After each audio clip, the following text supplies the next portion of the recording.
Back then I was 24, old enough to drink legally but not old enough to really understand what people meant when they said time changes things. Staying with my mother and her husband at the lake house that summer while recovering from a breakup, I pretended hadn't hurt me, even though I'd been sleeping with my headphones on just to drown out the silence. The kind that gets under your skin and makes you remember things you didn't want to remember. My mother left for a conference in Atlanta, something about a training weekend or maybe a district meeting. She always had these events that took her out of state, suitcases packed in 10 minutes, her perfume still hanging in the air by the time the cab pulled out. And I stayed behind with him. The man who technically wasn't my father but had been in my life long enough that people didn't ask questions anymore. Someone who grilled too much meat, swam laps even when it rained, and whistled through his teeth while cleaning the gutters like it was a song only he knew. That night it had rained. Not a storm exactly, just a steady, soft kind of rain that taps on the roof without asking permission to stay. And we'd both ended up on the porch because the air inside felt too thick, sitting at opposite ends of that old creaking swing with chipped paint and sun-bleached arms. Him with a glass of bourbon and me with whatever light beer I'd found in the fridge, pretending not to care that it was warm. And at some point, I'd tucked my feet up, and he'd said something like, "You're not a kid anymore," not smiling, not joking, just letting the words land where they did while my toes brushed his thigh like it was nothing, like it had always been this casual. I don't remember what we talked about after that. Or maybe we didn't talk at all, just let the quiet stretch the way it does when two people are trying not to listen to their own thoughts. And when I finally went inside because the mosquitoes were getting bad, I noticed I'd taken his flannel shirt with me. Not on purpose exactly, more like my fingers had made the choice before my mind caught up. And I wore it to bed that night, even though it smelled like tobacco and rain and whatever else he carried with him that didn't wash out. He saw me the next morning, standing in the kitchen barefoot, pouring coffee like I lived there. And he looked at me for one long second before saying he was heading into town for something at the hardware store. And I said I didn't need anything. And he just nodded and didn't close the door all the way when he left. Now, years later, holding that same shirt again, pretending it didn't mean anything, pretending it wasn't still folded sometimes under my sweaters, I couldn't help but feel like my mother had known all along, like she hadn't really needed to ask because some things you don't say out loud unless you're ready for what follows. And maybe that's why she didn't press. Maybe it wasn't for my sake but hers. My husband was already packed by the time I came into the living room that morning, his duffel by the door, his charger wrapped tight and shoved into the side pocket the way he always did when he was focused on logistics and not on me. And he said something about the flight being earlier than he thought, that he'd text when he landed, that I should call if anything came up at the office. And I just nodded and said, "Safe trip." Even though the words felt like they belonged to someone else's mouth, someone who still thought she mattered to him. He kissed my forehead. Not my lips, not even my cheek, just the forehead, like a child being dropped off at daycare. And then he was gone, just like that. The silence slamming back into the house before the door had even latched shut. My mother stayed only long enough to send one email from the bay dining room table and to refill her travel mug with the rest of the old coffee still warming on the stove. And when she left, she didn't look at me again, just tapped her nails twice on the wood and said, "Don't forget to take care of the plants this time," which was funny considering I hadn't touched them since Christmas. But I didn't say anything because there wasn't much point. She told me the lake house needed someone to keep an eye on things while the new flooring was delivered. And since I was working remotely and had flexibility, she figured I could use the quiet, that it might be good for my nerves. And I agreed because saying no would have required more energy than I had that day. And besides, the lake house was familiar. And familiar things, even when they're complicated, feel easier to hold on to than the ones you haven't figured out yet. When I pulled into the gravel driveway, the place looked exactly the same. Same overgrown path, same dented mailbox, same screen door that always stuck on the bottom corner. And when I stepped out, I heard the sound of something metal scraping wood. And there he was, standing under the porch awning with a crowbar. And that old work shirt with sleeves cut too short, wiping sweat off his brow with the back of his wrist like the last 7 years hadn't changed a thing. I said nothing at first, just waved a little and opened the hatch to grab my bags. And he walked over without saying anything either, took the heavier suitcase from my hands, and his fingers brushed mine so lightly it might have been accidental. But something about the way he stepped back after made me wonder if he'd felt it too. He carried the suitcase inside like he'd done it 100 times before, like it was still natural to move through the house with that kind of quiet authority. And I followed behind him without saying much, just watching the way his shoulders moved beneath the fabric that had faded into that pale green only old clothes turn after years of sunlight and detergent. And when he set the bag down at the foot of the guest bed, my old room, still painted the same soft blue, still cluttered with things I hadn't looked at in over a decade, he stood there for a second like he might say something but didn't. Just nodded once and left me to unpack. I opened the window first because the air inside smelled like varnish and pine, thick and unmoving.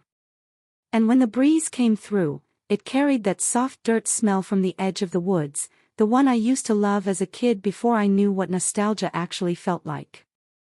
And I sat on the edge of the bed and looked around at the shelves and the old mirror and the books that hadn't been touched since flip phones were still a thing. And I thought about how strange it was to return to a place that hadn't moved even though I had. Downstairs, the sound of hammering started again, sharp and rhythmical, and I took that as my cue to make coffee, even though I wasn't tired. Just restless in that way you get when your mind wants something your body isn't ready to admit out loud. And the kitchen was mostly unchanged too. Same chipped mug rack, same warped cutting board, even the drawer with the bent fork still caught halfway. And I stood there for a while, watching the machine drip, letting the scent of it pull me back into myself. Later that day, we ended up on the back deck. Him sitting on the railing with a beer sweating in his hand and me barefoot on the stairs, picking at a hangnail like it mattered. And we talked about nothing important. Road construction. The neighbor who put in that ugly fence. The new hardware store that wasn't really new anymore. But in between the sentences, there were these long pauses. Not uncomfortable exactly, just quiet in a way that held weight, and I realized I didn't want to break them because sometimes silence is the only space where you can pretend something isn't happening. That night, after he went to bed, I stayed up and opened the closet where I used to keep boxes of old school papers and notes from college and found a pile of folded shirts that had belonged to no one in particular. But somehow one of them still smelled like bonfires and sweat and that thing that made my chest feel too tight. And without thinking, I brought it to my face, breathed in too long, and then folded it again neatly like it was something fragile that needed to be returned to its place. I didn't sleep much. The bed was fine. The house was quiet. But my head wouldn't stop cataloging moments, little ones. Like the way his fingers lingered on the coffee pot handle when I handed it to him, or how he waited for me to walk through the doorway first and watched my back like he was remembering something. Maybe the way I used to braid my hair in the summers, or how I curled up with a book in the corner of the porch without needing to speak. Just before sunrise, I got up and padded down the hallway. Not because I had to, but because the house felt too still, and I couldn't take the weight of it anymore, and I walked past the room where he slept. The door cracked just enough for a sliver of yellow to hit the floor. And I stood there for a second, not doing anything, not even breathing loud, just letting the sound of his slow, steady breath remind me that he was real.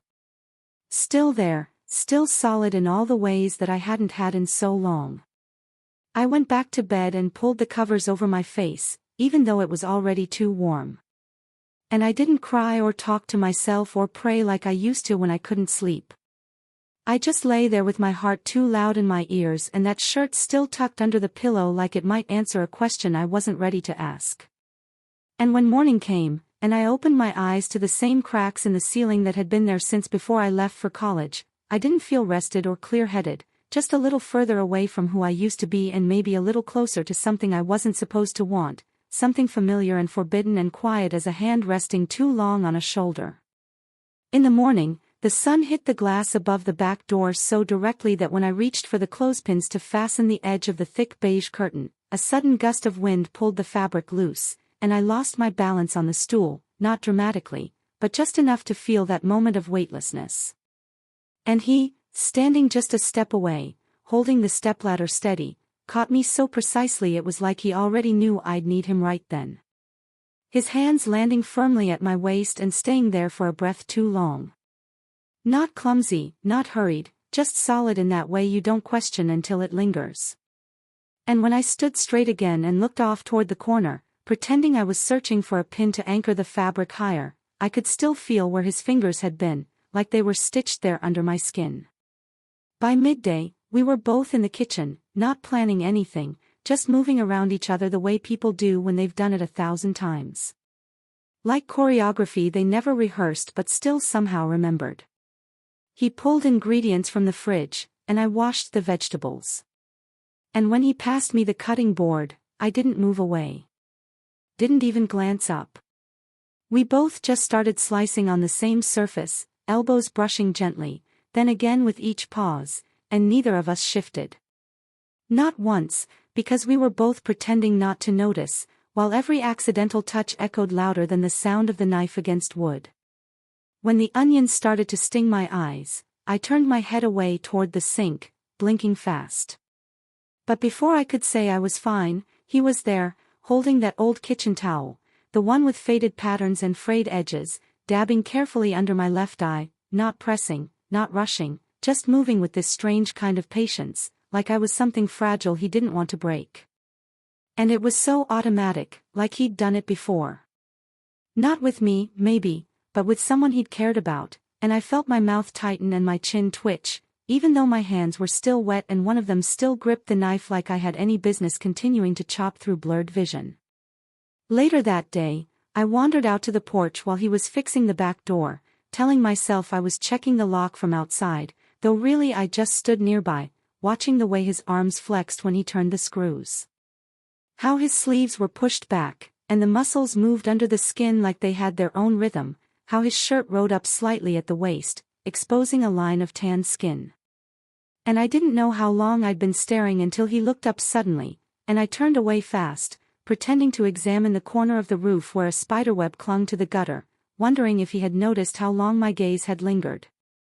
At sunset, when the air cooled and the sky turned soft and gold, he came in, holding a small tub of ointment, placing it on the table without a word, telling me my back looked red from the sun, that it might hurt later, and I nodded, not because I agreed but because I didn't know what else to do. And then I felt his hands again, through the thin cotton of my t-shirt, slow and light as he spread the cream along my spine, never asking if it was okay, never crossing a line, but still changing the air around us with every motion. And I stayed completely still, breathing slower than usual but not speaking, because anything I said would have sounded like permission. After that, we ended up sitting on the porch steps, both facing out toward the trees, the air thick with silence. And he said he could sleep in the shed if that would make me more comfortable. But I answered too quickly, too firmly, saying there was no need, and I heard my own voice tremble at the end. Like I hadn't quite convinced myself, and he didn't push, just nodded once and kept looking at the trees. While I stared at the porch railing, thinking about how much of that conversation I didn't really understand. That night, I couldn't sleep. Not because of noise or light or anything concrete, but because I could hear him moving barefoot in the kitchen, the soft scrape of the bench under his weight, the clink of the glass under the tap, the fridge door resisting a little before it gave way.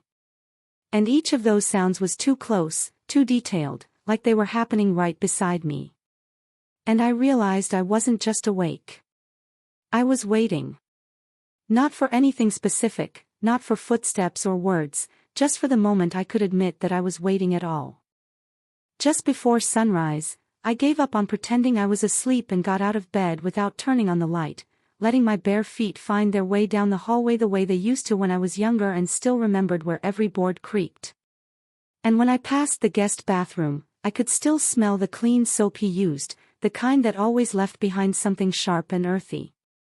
And I paused for a second near the kitchen entrance, hearing the hum of the fridge and the faint tick of the clock above the sink. And for some reason, I opened the window first, as if the air would somehow tell me what to do next. He was already there, standing by the counter like he hadn't moved at all since I last heard him, leaning slightly over the kettle with one hand resting on the edge of the sink and the other gripping a mug that was halfway full. And he didn't turn when I stepped in, didn't say anything either. Just reached across the stove without looking and poured me a second cup, like he knew I was coming. Like this moment had already played out in his mind before I even decided to get out of bed. He handed it to me without brushing fingers this time. Not because he didn't want to, but because he was too careful now, and I knew it. And maybe that's why I didn't take the cup right away. Maybe that's why I let my hand rest against his for just a second longer than needed, letting the warmth of the ceramic pass from him to me through that one point of contact. And I felt it in my palm. Not just the heat from the mug, but from him. From everything he wasn't saying, from the air between us that kept tightening like a thread pulled taut. We stood there for a while without facing each other, both of us sipping slowly and looking in different directions, like we were afraid that if we looked at the same thing at the same time, the room would shift into something we couldn't pull back from. And when he finally did glance at me, I felt my stomach drop in that quiet, slow-motion way that only happens when you realize a boundary's already been crossed, and you never noticed when. He didn't reach for me, didn't speak, didn't move closer. And yet I could feel him, as if he had, like the memory of his hands from yesterday was still alive in the space between us. And I knew then that things were going to happen, not because we wanted them to, but because we'd stopped trying to prevent them. And sometimes that's all it takes. When I finally went back to my room, I left the mug on the counter beside his and didn't look back. Not because I didn't want to, but because I knew he was still standing there, still holding the other one. And if I turned around, I wasn't sure I'd be able to walk away again. I sat on the bed until the light came in full. Not dressing, not scrolling through my phone, just letting time press on my shoulders the way heat does when the air gets heavy before a storm. And I could feel that shift happening inside me too. Like I was becoming someone I hadn't met yet but already understood. He said the trail down to the stream had dried out since the last storm, that we could walk it today, that it would be cooler under the trees. And I nodded without asking how far or how long because something in his voice made the question feel unnecessary. And as we stepped into the woods, I realized our feet were landing in unison, not just by accident but with this quiet rhythm that made it feel like our bodies had chosen to match before our minds had a say. And the forest air was heavy but not unpleasant, thick with the smell of warm pine and wet earth, the kind of stillness that doesn't just surround you but sinks into your skin. He walked ahead slightly, pushing branches aside so they wouldn't hit me, stopping now and then as if to make sure I was still there, even though I never fell behind. And I watched the way his shoulders moved under his shirt.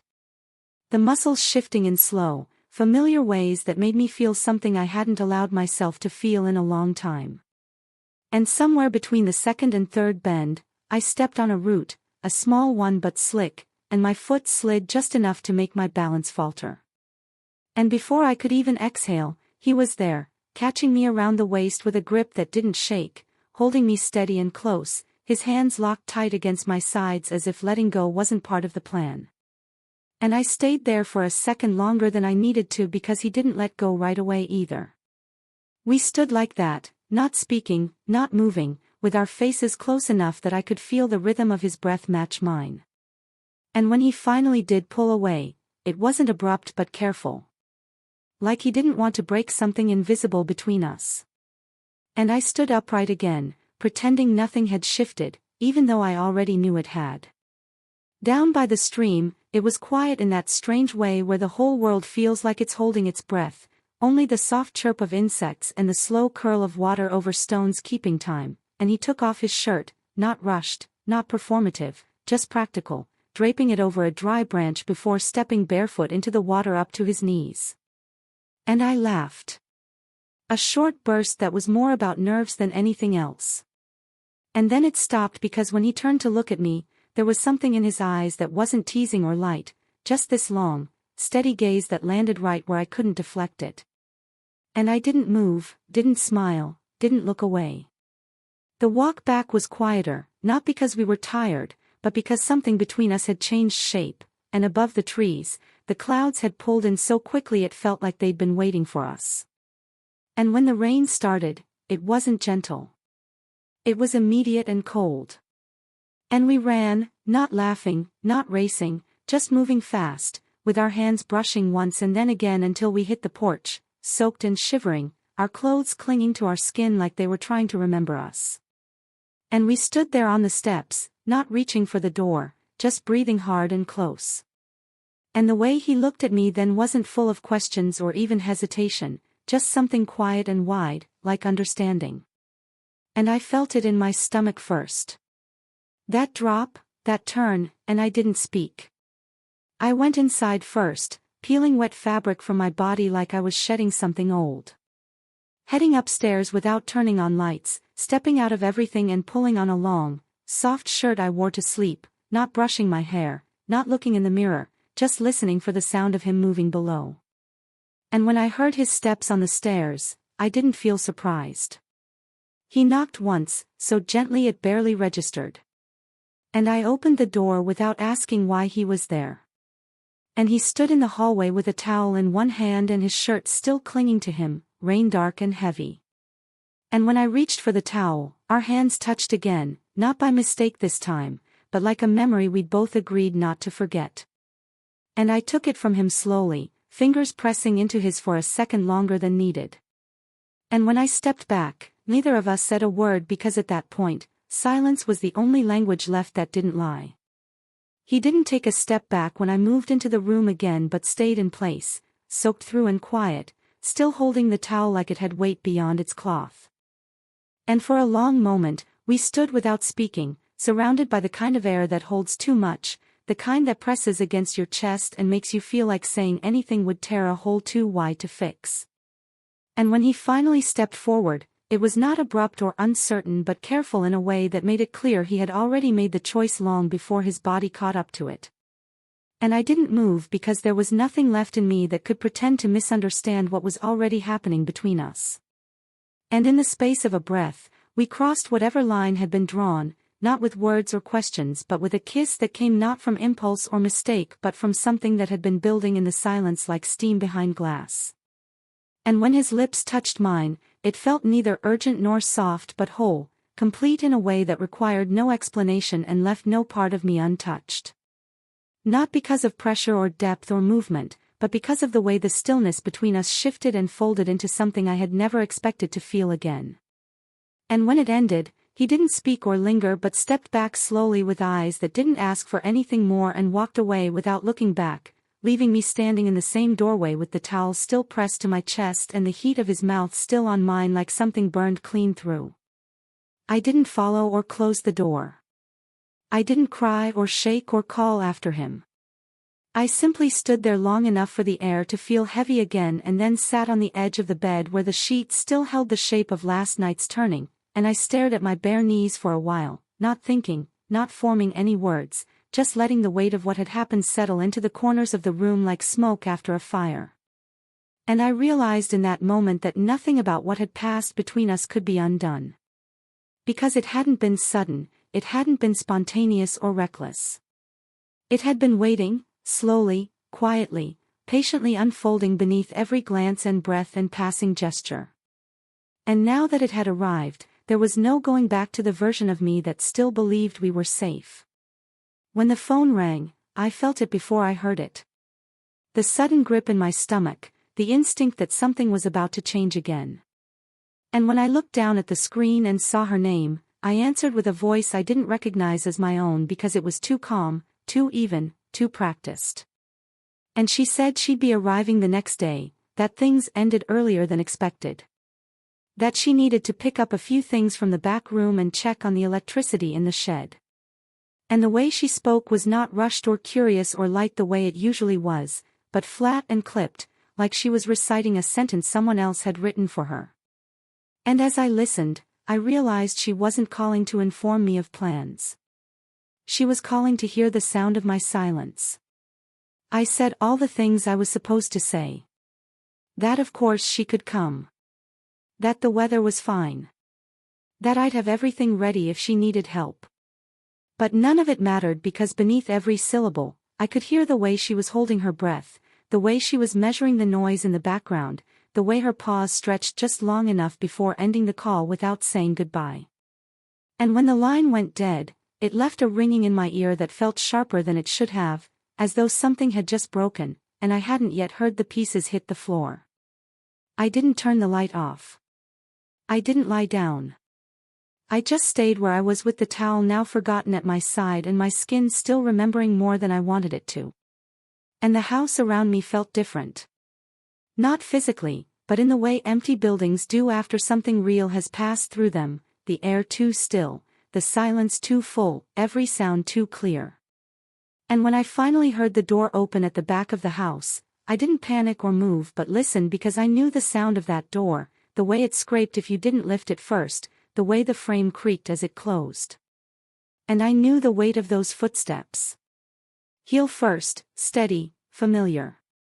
I sat completely still and let the minutes stretch, counting the distance in breaths, listening for movement that didn't come. And after 5 minutes, I heard it close again. The same careful rhythm in reverse. No lights, no water running, just 5 minutes of night that he carried inside and left outside again like a secret. And I lay back down without closing my eyes. Not because I didn't want to sleep, but because something had shifted so completely that even sleep felt dishonest. And I stayed there with the covers over my legs and my arms folded against my chest, staring at the ceiling like it might give me an answer. But all I saw was shadow, and all I felt was something that would not let go.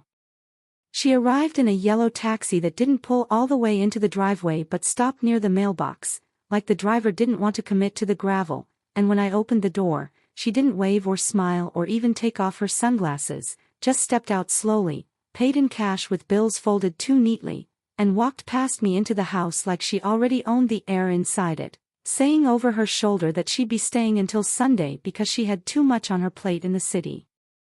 And needed a place to think.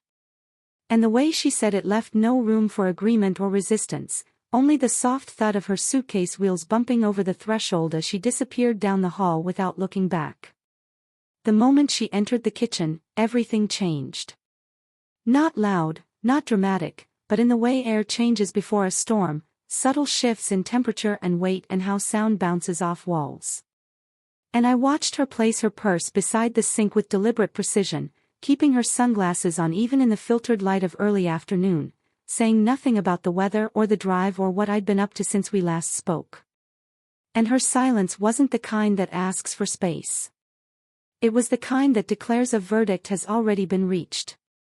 He barely said anything that entire day, moving through the house like someone walking through a room they're no longer welcome in, touching only what he had to touch, opening doors with his shoulder instead of his hand, cleaning tools that didn't need cleaning. And whenever our eyes met across the hallway or over the kitchen island, his gaze was tight and brief and full of the kind of restraint that doesn't come from guilt but from trying not to say something that would be impossible to take back. By the time dinner came, I had cooked almost everything by myself, boiling rice and pan-frying fish, while the two of them sat in different parts of the house like ghosts from different stories. And when we finally sat down together at the table that had always felt too big, there was no laughter, no small talk, no asking for salt or sharing of sauces, only the sound of forks against plates and the occasional clink of a glass being set too hard on wood. And I could feel her eyes on me with every movement I made. When I leaned to grab the napkins. When I pushed a stray curl behind my ear. When I dried my palms on the towel folded beside the sink, like I was hiding something in my skin that might spill out if I didn't stay perfectly composed. That night, I woke up to the sound of the sliding door creaking open, the one that leads to the porch and usually sticks unless you push just right. And when I slipped out of bed barefoot and walked to the stairs without turning on a light, I saw her through the window, sitting on the porch bench with her phone pressed to her ear and her back straight like she'd never known the word tired. Speaking softly but not whispering, her voice carrying just enough through the night air for me to hear the words she thought I'd never catch, saying, "There's more going on than you think," in that tone she only used when she already knew the ending of something but hadn't told anyone else yet, and I stood there, frozen in place with the banister cold under my fingers and the hallway behind me feeling twice as long as before. The next morning, he didn't eat, didn't even sit at the table, just came into the kitchen long enough to run water into a glass and stare out the window like he expected it to show him a different version of his own life. And when I placed a cup of tea near his elbow, the way I had done 100 times before, he didn't touch it. Didn't even glance at it. Just kept looking through the glass like he could already see everything falling apart. And when his eyes finally landed on mine, it wasn't with anger or blame or even disappointment. It was something closer to a silent plea, like he was asking me without words to leave before something inside either of us shattered completely. She found me in the garden later, standing near the tomato beds with a small bucket of weeds in one hand and dirt under my fingernails, and she walked toward me slowly, holding a broken stem from one of the wild rose bushes in her fingers, turning it slightly as if studying its weakness, and she said without lifting her gaze that anything growing out of season needs to be cut before it ruins what's supposed to come next. And even though her voice was calm and her words were vague, the message in them hit hard enough to make my knees want to lock. And I nodded like I agreed, even though I didn't know what part of me she was cutting. That evening, she suggested we play a board game. One of the old ones from the hall closet that still smelled like cardboard and dust and late summers from another decade.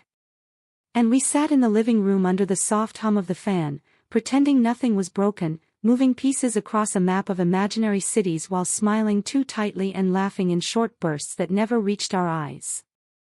And at one point, she said I'd been acting strange lately. Said it like a joke but watched me too closely for it to be anything but a test. And I responded with something light, something vague, something safe, even though my whole body felt like it was trying to shrink out of the room. That night, I couldn't sleep again and wandered to the kitchen for water.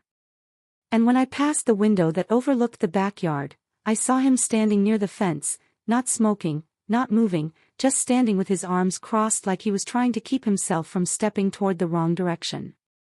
And when I turned to leave, I caught his reflection in the glass. And he wasn't looking at the trees or the stars or even the porch lights. He was looking at the second floor of the house, straight at the window of her bedroom, and he didn't blink or turn away, just kept staring as if whatever he saw there was the only thing left he still understood. I stood in the hallway longer than I should have after catching his reflection in the window, trying to decide whether I should go back upstairs or stay where I was until the air in the house shifted back into something I could carry without it pressing on my chest. But the truth was that nothing felt like mine anymore. Not the hallway, not the kitchen tiles under my feet, not even the bed I had just stepped out of, because something between the three of us had cracked open quietly, like a branch under snow. And now every room in the house sounded like it was breathing through that break. Softer but sharper at the same time. I filled a glass with water I didn't want and leaned against the counter, pretending the cold rim against my palm was grounding me. But all I could think about was the way his eyes had fixed on that upstairs window without blinking.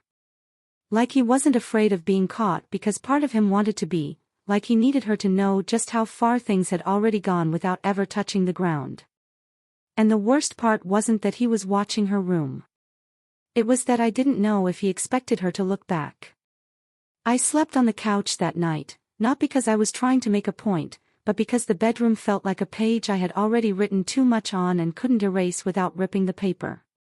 And as I lay under the old quilt that still smelled faintly like cedar and summer sweat, I listened to the house shift in its bones, the way it always did around midnight, the way it groaned just slightly at the corners. Like it too was trying to decide whose side to take. And sometime near dawn, I heard footsteps again, slow and bare and deliberate, moving from the back door toward the hallway. And I didn't lift my head or open my eyes. I just stayed still and breathed slow, counting each step until they faded into a room that wasn't mine. In the morning, she made coffee before I could get to the kitchen, moving quietly but not hiding it, placing 2 mugs on the table with the precision of someone laying down evidence and not saying a word when I sat across from her in silence. And I noticed that he didn't come in at all, not to eat or check in or pretend. And I wondered if he was waiting for her to leave or for me to say something first. And the longer we sat like that, the more I realized we were all trying to outweight each other, like poker players who'd stopped betting but refused to fold. She finally broke the silence by asking if the shed light had been fixed, which it hadn't. And when I answered, I watched her face for any shift, any clue. But she just nodded and said she'd check it herself. And I knew then that this wasn't about the shed or the light or even the house. It was about control, about whose silence would hold longest, about who had the nerve to pretend normal longer than the others. And in that moment, I understood that this wasn't going to end with shouting or confession. It was going to end in some kind of collapse, slow and clean, like something folding in on itself. By afternoon, she had gone out to pick herbs from the side garden, and he had disappeared into the garage. And I found myself alone in the living room again, staring at a stack of old photo albums she'd left on the shelf, as if they'd always been there. And I pulled one out, not because I wanted to reminisce, but because I needed to remind myself that I had once belonged in this family without question. That there had been days where all of us were in one frame, and no one was pretending not to see the edges. And as I flipped through pages full of laughter and wedding dresses and backyard barbecues, I found a picture of myself at 16, sitting between them on the dock, my legs in the water, and their faces turned slightly inward, like they were already drifting away from each other, and I was the tether between them, unaware of how much weight I was holding just by existing. Later that evening, she announced we'd have dinner out on the deck, said it with a kind of finality that didn't leave space for objections, and we set the table together without speaking, laying out mismatched plates and folded napkins, pouring lemonade that tasted like something from a childhood we both kept misremembering. And when he finally joined us, his hair still damp from the shower, he said nothing at all, just pulled out a chair and sat down like this was a job he had to finish, and we were the paperwork, and we ate under that strange weight of civility, pretending the air didn't taste like something was about to snap. After dinner, she lit a citronella candle and brought out a deck of cards, dealt them with steady hands and the kind of quiet control that felt rehearsed. And we played a few rounds of something old and familiar, letting the small talk dribble between us like cold coffee. And when she looked at me and said I seemed different lately, her voice dipped just slightly, not with concern but with warning. And I smiled the way people do when they've been accused of something they can't deny without making it worse and told her I was just tired. And she nodded like that was enough, though we both knew it wasn't. That night, I lay in bed with the door half closed and listened again to the house stretch and breathe and whisper through the floorboards. And when I got up for water near 3, I didn't mean to stop at the hallway window, but I did. And when I looked out, I saw her standing in the yard near the flower bed, barefoot and still, her arms crossed tight against her chest. Her face turned up toward the dark windows of the second floor where his room was. And I didn't know how long she had been standing there. But something about the way she held herself told me that whatever she hadn't said yet, she would. And that when she did, it wouldn't come with screaming or demands, but with that same devastating stillness she'd always used when she really meant to break something. She said she needed to run into town for groceries, her voice steady and stripped of detail, listing a few things like lemons and olive oil and sponges in a tone that didn't match the content. And when the front door clicked shut behind her, and the sound of tires faded down the driveway, the silence that settled over the house wasn't light or empty but dense and shaped. Like the walls still carried her breath even though she was gone. And though neither of us said it, we both knew she wasn't truly absent. Not in the way that leaves a space to breathe, because the feeling that she was still watching us somehow, through the windows or through what she already suspected, wrapped around the air like plastic pulled tight over something bruised. We moved through the house like people who didn't want to be caught making noise. He in the hallway with wires and switches, I in the kitchen with water and a rag, and the rhythm of our steps began to align without intention. Each of us pausing when the other did. Each movement echoing off tile and drywall like we had rehearsed it. And there was no music or clock ticking. No television in the background or phones buzzing. Just the subtle friction of being too aware of someone else's presence when you've already crossed one line and are standing one breath away from another. It wasn't a conversation that led to the touch. Not a look or even a word. It was just the way I passed the plate to him during lunch. How his fingers met mine and didn't fall away. How his hand stayed long enough for me to forget how it felt when things used to end before they began. And when he reached across the bench and laid his palm gently on my knee, not possessively or urgently, but with the kind of weight that says, I see you, and I won't let go until you ask me to, I didn't move. I didn't shift or pull away. I just let the heat of it spread, like something that had always belonged there and had only now remembered its way back.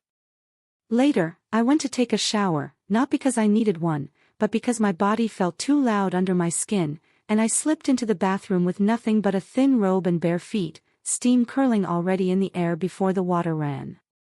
And when I stepped out with my hair wet and sticking to my neck, towel in hand, I opened the door and found him there in the hallway, not moving, just standing with another towel draped over his shoulder. Like he hadn't expected to see me but also hadn't tried to avoid it. And we stared at each other in that small space between the door and the wall. Both of us holding something unspoken in our arms, like a box too fragile to set down. I didn't speak, and neither did he. But I stepped closer first, and when my fingers reached up to touch the side of his face, it was instinct more than choice. And when his hands found my waist and held there, low but not intrusive, steady but not demanding, it felt like an answer to every question I hadn't had the courage to ask. And when he kissed me, it wasn't soft or slow or careful. It was immediate and deep and wide, like something broken open. And I kissed him back with the kind of pressure that only comes when you already know it's too late to stop. And the sound of my breathing caught in the room like smoke on tile as his hand moved across my back, lower, then still, tracing the space just above the curve of my spine without going further. But it was enough to undo me completely. His hand stayed on my back just long enough for me to forget how long it had been there. And the heat of his palm through the thin fabric of the robe felt like something older than the two of us. Something that had waited in silence across the years and now came back, not for permission but for closure. And the way our bodies tilted toward each other without thinking, without planning, told me that this wasn't just weakness or loneliness or the gravity of a shared roof. It was a pull neither of us had learned how to resist. Because when a door stays unlocked for too long, something always finds its way in. The kiss deepened in a way that made time bend, made walls disappear, made every sound in the house vanish under the weight of what we were no longer pretending not to want. And my hands moved to his neck, then his chest. Not to stop him, but to feel the shape of the moment, to memorize the way tension can soften when the truth finally stops hiding. And when he leaned his forehead to mine and let out a breath that sounded like surrender, I knew we weren't going to speak after this.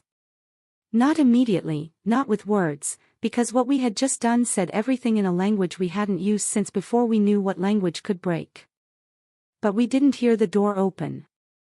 We didn't hear the engine stop or the gravel shift or the key enter the lock. Because sometimes what breaks a moment isn't noise but the way silence changes shape. And when we heard the door click and her steps cross the threshold, it wasn't panic I felt but a kind of cold that spreads out from the center, not from shame or regret, but from the terrifying awareness that nothing can ever be unseen once it's truly seen. And I pulled away without breathing, without thinking, only turning my head to where the front room opened into the hallway. And there she stood, with the grocery bag still in one arm and her keys hanging loose from the other hand, like they might fall at any second but didn't. She didn't blink, didn't flinch, didn't scream, and the look in her eyes wasn't confusion or shock or rage, but something quieter and far more dangerous. Something that understood too much too quickly. And she said it without lifting her voice, without stepping forward or even setting the bag down, just stood there in the open doorway and said, "This will be your cross now." And the words didn't hit like stones or knives but like a window snapping shut in a house that had no exit left. She didn't wait for a reply. She didn't ask a question or demand an explanation or even look at him long enough for me to understand what she saw in his face. And she turned as easily as she had entered, walking back through the same door she had opened 5 minutes before. And the sound of her shoes crunching the gravel outside felt louder than anything that had happened inside, louder than the kiss, louder than the silence, louder than the breath I still hadn't taken. By the time I reached the front window, the taxi was already there, not the same one from before, but just as yellow, just as impersonal, and she moved with the kind of composure that belongs to women who never allow themselves to cry while packing. And through the glass, I saw her set the grocery bag on the porch like a delivery no one had signed for. And then she opened the trunk herself, placed her suitcase inside without help, climbed in, and closed the door with a smoothness that made the scene look practiced, like this wasn't the first time she had walked away from a house knowing too much. The car pulled out onto the road without hesitation, turning past the gate and disappearing into the line of trees, like it had never been there. And the absence she left behind was not soft or hollow but sharp and humming, like a wire cut too close to the core, and I stood there, unable to move, still in the robe, still wet from the shower, still trying to hold the heat of his hands in my spine while the cold of her final words settled into the floor beneath my feet. He came back exactly at noon, without knocking, without calling, without walking up the steps to the porch. Just pulled the car into the driveway like he was dropping off a package and not closing a chapter. Stepped out in the same jacket he used to wear when he brought flowers on my birthdays. Walked straight to the mailbox without glancing at the windows or the door. Opened the lid with one hand, pulled out a handful of soggy ads and coupons, slipped a small black box inside with no wrapping, no note, no hesitation, then shut the metal lid with that familiar soft clang that used to mean something was arriving, not leaving, and got back in the car with the engine still running. Reversed slowly, like he was being careful not to spin the tires, turned down the street without a second look, and disappeared past the same line of trees that had always made our house feel like it was hiding from something we weren't ready to face. And I stood in the kitchen behind the curtain, watching it unfold like a scene from a film I didn't remember agreeing to be in. And even though my hands were dry and my eyes stayed open, the inside of me felt like it had gone underwater. When the email came from my mother the next morning, I opened it, still thinking it might be something mechanical or practical or small, like a receipt or a scan of a recipe I hadn't asked for, but instead, it was a scanned PDF of a sale contract with her signature neatly typed and a forwarding address in another state I had never been to. And in the message body, there were only 2 words: finalized transfer. No greeting, no explanation, no warning. And I sat there, reading it over and over again, as if at some point the file might grow into a letter or maybe a sentence with a subject and a verb. Something I could respond to with more than the ache that had settled somewhere just under my ribs. He was gone by then too. The one who had started all of this with a look and a hand and a choice I still wasn't sure how to name, and I didn't know where he'd gone or whether he had taken anything with him besides the weight of what we'd done. But a week later, I got an envelope in the mail with no return address and nothing inside. Just blank paper and the feeling that someone had wanted me to know they still existed but no longer had words for me. And I didn't cry when I opened it or throw it away.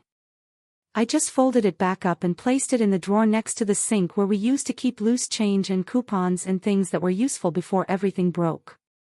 The neighbors stopped saying hello, not all at once, but gradually, like they were waiting for permission or proof or an excuse to pull their warmth back into their own homes.